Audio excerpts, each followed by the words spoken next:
On va créer les sourcils, le rig. Donc pour ça, j'aurais dû placer des guides ici dans MGear pour avoir des joins, vous voyez, mais ça n'a pas été fait. J'ai oublié. C'est pas très grave.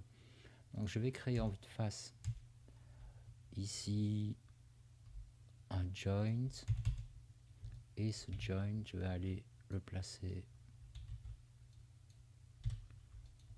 à l'intérieur ici.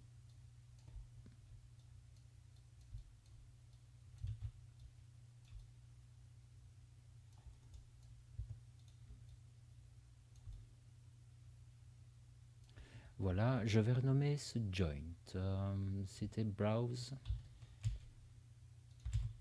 control L00 intérieur.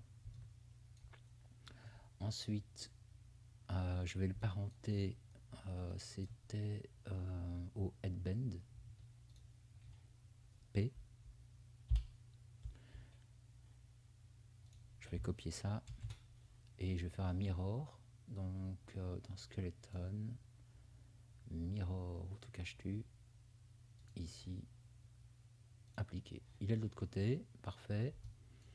Je vais créer maintenant des contrôleurs pour ça. Donc dans create, curve tool,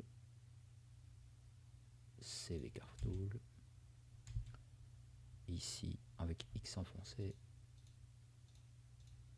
Voilà, comme ça.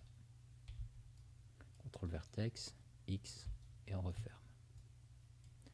Ok, modify center pivot. On va renommer ce contrôleur, ce sera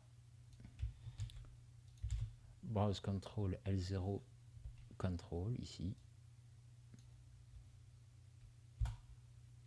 Je vais créer un groupe, modify center pivot. Je renomme ce groupe GRP. Et je vais le snapper là-dessus. Je vais avancer un petit peu mon groupe, réduire un petit peu sa taille, orienter ce contrôleur. Voilà. Ensuite, je vais faire un groupe, CTRL D, scale X-1. Et je vais faire des zones groupes là-dessus. Edit un groupe.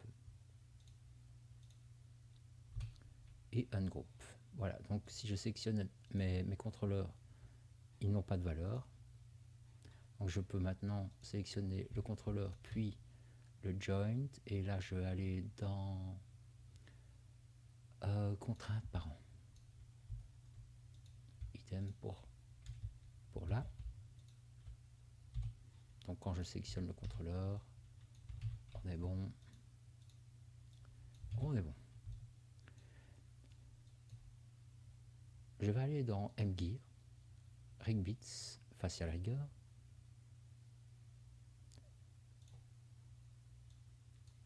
Browse Rigger.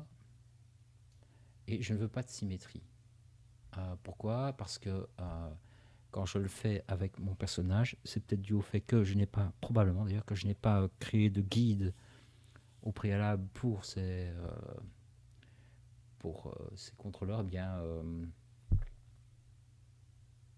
il me fait quelque chose qui n'est pas hyper joli. Il me manque un joint, enfin bref, c'est pas grave. Donc là, je vais me mettre en off. Ok. Alors, on va commencer par là. Le static rig parents, c'est le rig. Le main central browse, ce sera le neck, c'est 0 head, celui-là. Le head central control, ce sera, alors je ne m'en souviens plus.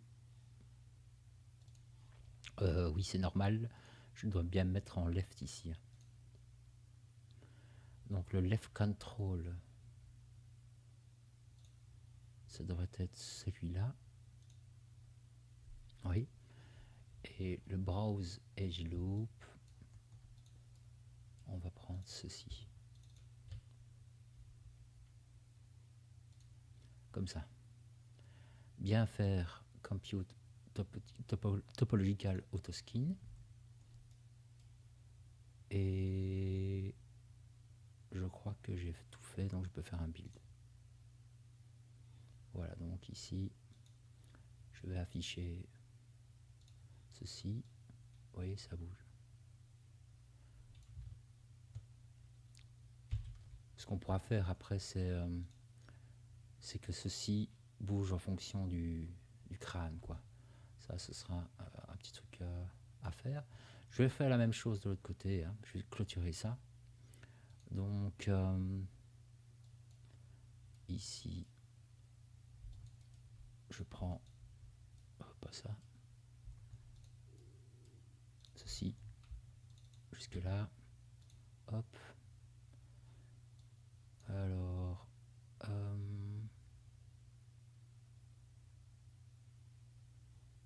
on est sur du R, right control, ce sera ceci, et on est bon.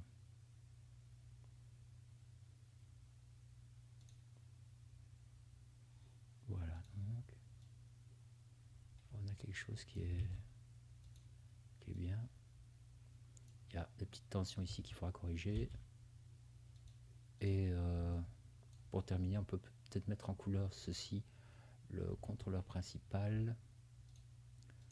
Donc dans Object Display, Drawing Override. Qu'est-ce qu'on mettrait bien comme couleur? On peut mettre du jaune. Encore une fois, on changera peut-être, c'est pas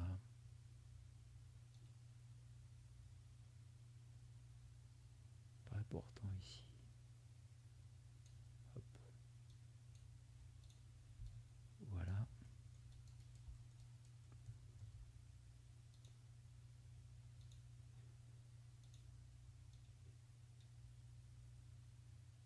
Voilà.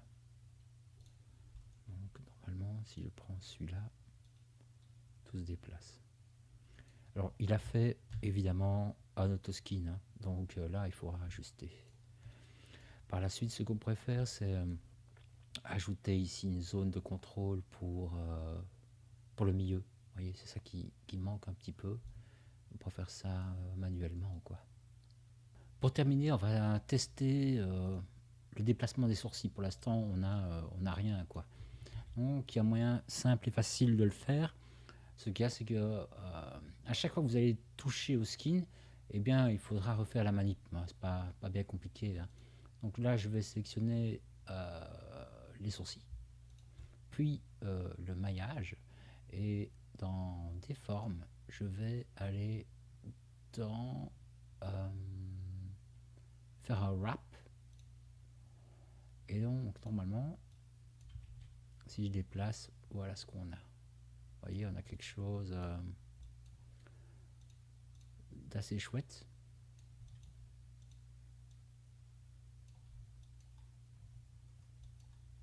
Ça se fait tout seul, hein, donc ça se met super bien.